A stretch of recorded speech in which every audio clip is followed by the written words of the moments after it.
있어요 모두.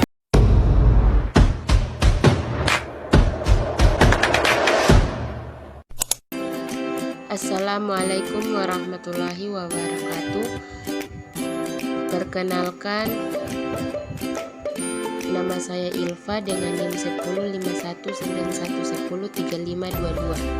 Program studi Pendidikan Agama Islam kelas PAI 2B. Baiklah, di sini saya akan menjelaskan tentang apa itu pengertian tahara, macam-macam tahara, tata cara tayamum, tata cara wudhu, dan tata cara mandi wajib. Bagian A, tahara. 1. Pengertian tahara. Tahara menurut bahasa ialah bersih dan bersuci dari segala kotoran, baik yang nyata seperti najis maupun yang tidak nyata seperti aib.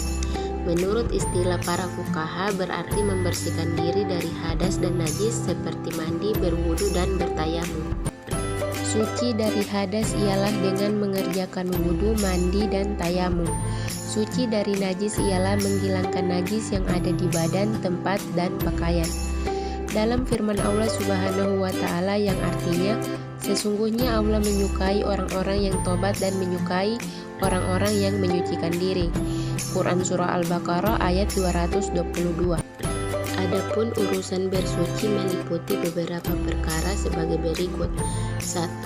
Alat bersuci seperti air, tanah, dan sebagainya. 2. Kafiyat atau cara bersuci. 3. Macam dan jenis-jenis najis yang perlu disucikan. 4. Benda yang wajib disucikan. 5.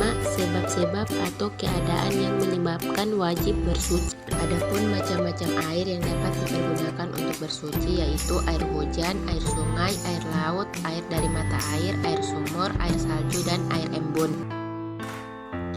Adapun pembagian air dibagi menjadi 4. 1. Air mutlak atau air yang suci dan mensucikan, yaitu air yang masih murni dan tidak bercampur dengan sesuatu yang lain. 2. Air musyanmas, yaitu air yang suci dan dapat mensucikan tetapi makruh digunakan, yaitu air yang dipanaskan dengan terik matahari di tempat logam yang bukan emas. Yang ketiga, air musta'mal, air suci tetapi tidak dapat mensucikan, yaitu air yang sudah digunakan untuk bersuci. Keempat, air mutanajis, yaitu air yang najis dan tidak dapat mensucikan, karena air telah kemasukan benda najis atau yang terkena najis. Macam-macam tahara. Bagian A, menghilangkan najis. Najis menurut bahasa ialah apa saja yang kotor, baik jiwa, benda maupun amal perbuatan. Sedangkan menurut fuqaha berarti kotoran yang berbentuk zat yang mengakibatkan sholat tidak sah. Adapun benda-benda najis seperti bangkai kecuali bangkai ikan dan belalang, darah, babi, khamar, dan benda cair apapun yang memabukkan.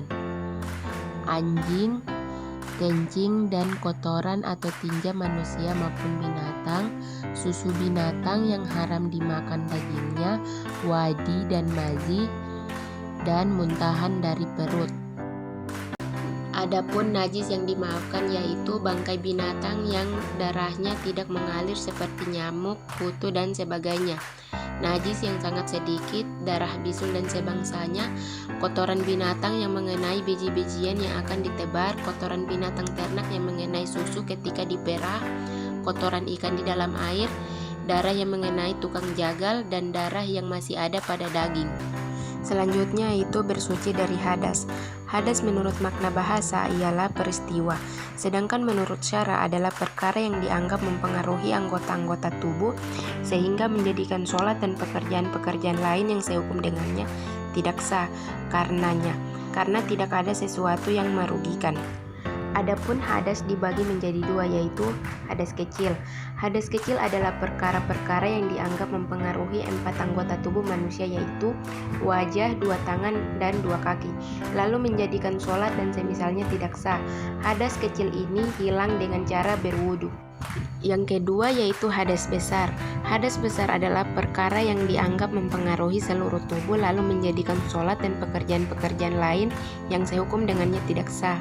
Hadas besar ini bisa hilang dengan cara mandi besar. Bagian B. Wudu. Pengertian wudu.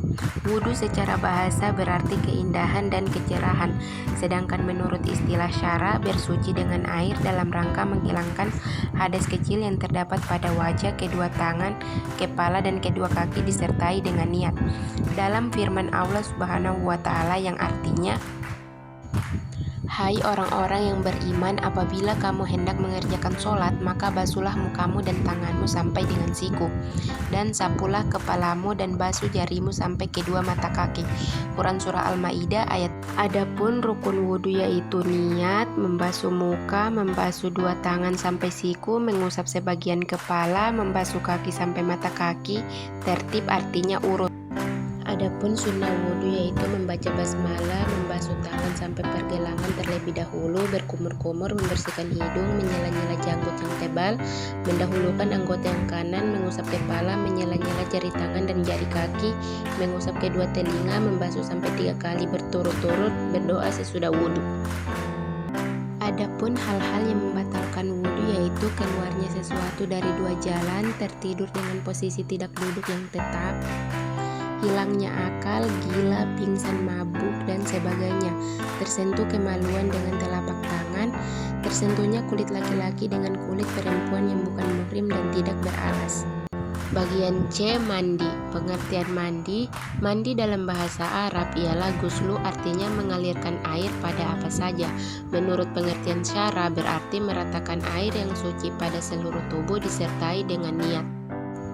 Adapun pengertian lain ialah mengalirkan air ke seluruh tubuh baik yang berupa kulit, rambut, ataupun kuku dengan memakai niat tertentu.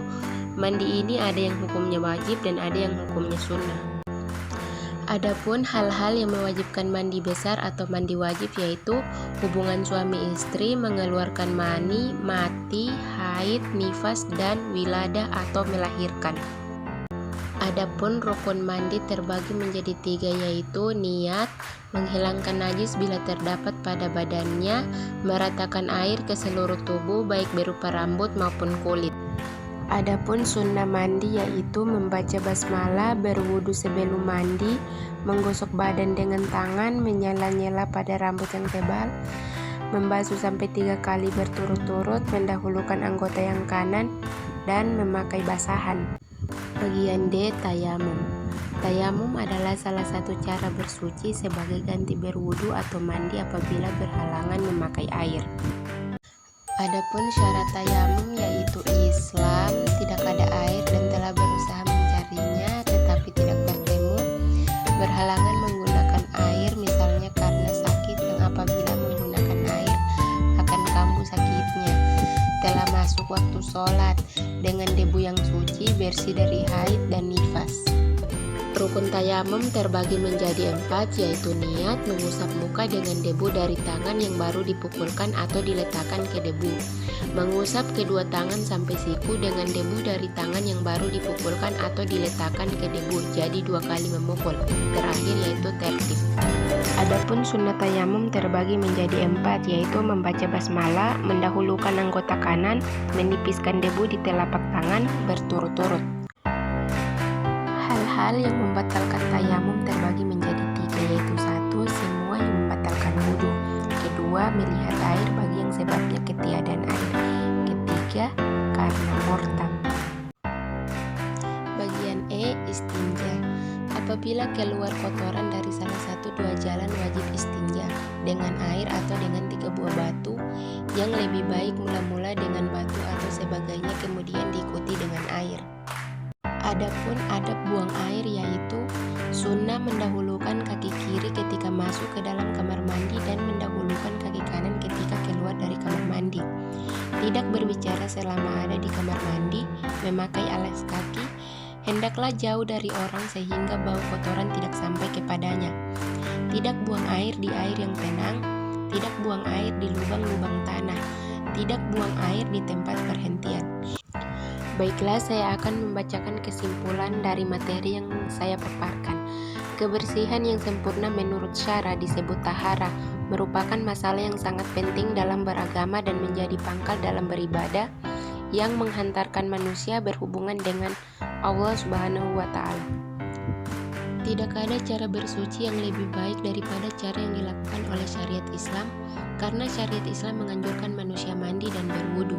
Walaupun manusia masih dalam keadaan bersih, tapi ketika hendak melaksanakan sholat dan ibadah-ibadah lainnya yang mengharuskan berwudu. Begitu juga dia harus pula membuang kotoran pada diri dan tempat ibadahnya dan mensucikannya, karena kotoran itu sangat menjijikkan bagi manusia.